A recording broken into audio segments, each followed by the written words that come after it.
Hello,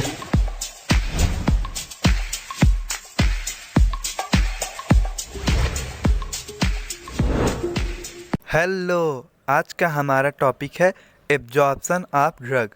absorption of drug समझने से पहले हम थोड़ा सा फार्माकोकाइनेटिक क्या होता है इसको देखेंगे।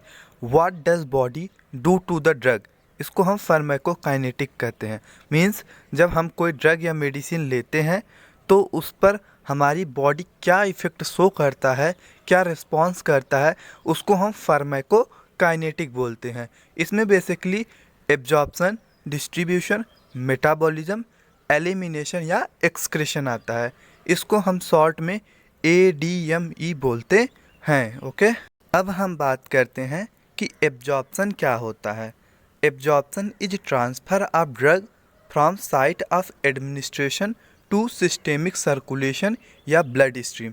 मीन्स जब हम कोई टैबलेट लेते हैं तो वो सबसे पहले स्टमक में जाता है, जहाँ पर उसका डिसइंटीग्रेशन होगा, फिर डिसोल्यूशन होगा, फिर वो GI ट्रैक को क्रॉस करके हमारे ब्लड स्ट्रीम में जाता है। तो ये जो लास्ट वाला प्रोसेस था, मीन्स GI ट्रैक को क्रॉस करके GI मेम्ब्रेन के थ्रू ब्लड स्ट्रीम में जाना, इसी को हम एब्जॉर्प्शन ऑफ ड्रग बोलते हैं। ओके, हमारा नेक्स्ट टॉपिक है mechanism of drug absorption from GI track.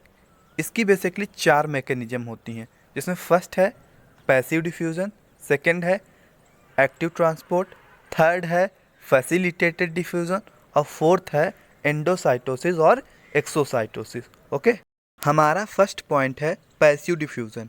Passive diffusion में जो ड्राइविंग फोर्स होता है वो कॉन्सेंट्रेशन ग्रेडियंट होता है। जो हमारा ड्रग होता है वो अपने हायर कंसंट्रेशन से लोअर कंसंट्रेशन की तरफ मूव करता है। अब हम डायग्राम पे आते हैं। डायग्राम में जो फर्स्ट इमेज हमें दिख रहा है उसमें ड्रग ब्लू कलर का है और वो वाटर सॉल्युबल है। जब हमारा ड्रग वाटर सॉल्युबल होगा तो वो सेल मेम्ब्रेन में प्रेजेंट एक्वस चैनल के थ्रू अपने हायर कंसंट्रेशन से लोअर कंसंट्रेशन की तरफ मूव करता है। मींस एक्स्ट्रा सेलुलर स्पेस से साइटोसोल में आता है। अब हम सेकेंड साइड देखेंगे जहाँ पे हमारा जो ड्रग है वो लिपिड सॉल्युबल है। हम सबको पता है कि जो सेल मेम्ब्रेन होता है वो फास्फोलिपिड की बनी होती है या लिपिड बाइलेयर की बनी होती है। तो इसमें क्या होता है, जो ड्रग होता है वो लिपिड सॉल्युबल होता है, तो वो लिपिड मेम्ब्रेन में सॉल्युबलाइज हो जाता है और अपने हायर कंसंट्रेशन से मीन्स एक्स्ट्रा सेलुलर स्पेस से lower concentration means intra cellular space की तरफ मूव करता है। हमारा सेकेंड पॉइंट है एक्टिव ट्रांसपोर्ट। एक्टिव ट्रांसपोर्ट में स्पेसिफिक कैरियर प्रोटीन इन्वॉल्व होती हैं।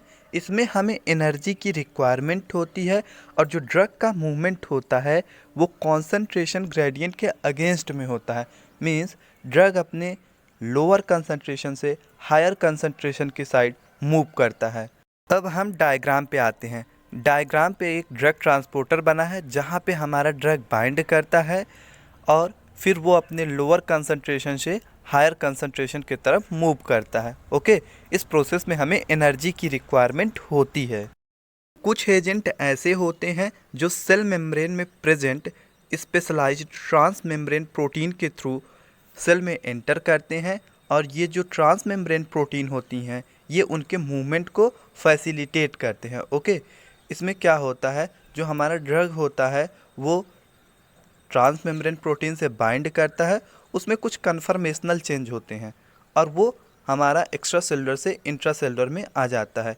मीन्स इसमें जो ड्रग का मूवमेंट होता है वो कॉन्सेंट्रेशन ग्रेडियंट के अकॉर्डिंग होता है। मीन्स ड्रग अपने हायर कॉन्सेंट्रेशन से लोअर कॉन्सेंट्रेशन की तरफ मूव करता है। इस प्रोसेस में हमें एनर्जी की रिक्वायरमेंट नहीं होती है। ओके, अब हम आते हैं डायग्राम पे। डायग्राम पे हम देखेंगे कि एक सेल मेम्ब्रेन है जिसमें हमारा स्पेसिफिक ट्रांस मेम्ब्रेन प्रोटीन है। जो ड्रग है वो उससे बाइंड करता है, फिर उसमें कन्फर्मेशनल चेंजेस होते हैं। मीन्स जो हमारा प्रोटीन होता है वो पूरा मूव कर जाता है और जो ड्रग होता है वो हमारा इनसाइड सेल आ जाता है। तो इस प्रोसेस को हम बोलते हैं फैसिलिटेटेड डिफ्यूज़न। ओके, हमारा लास्ट पॉइंट है endocytosis. Endocytosis basically large molecule के एब्जॉर्प्शन में इन्वॉल्व होता है। Endocytosis means engulfment of drug molecule by cell membrane. इसका एग्जाम्पल है transport of vitamin B12 across the membrane is done by the endocytosis. Means जो vitamin B12 का absorption होता है वो हमारा एंडोसाइटोसिस के थ्रू होता है। Okay, thank you for watching. Please like, share, comment on the video and subscribe my channel for more videos.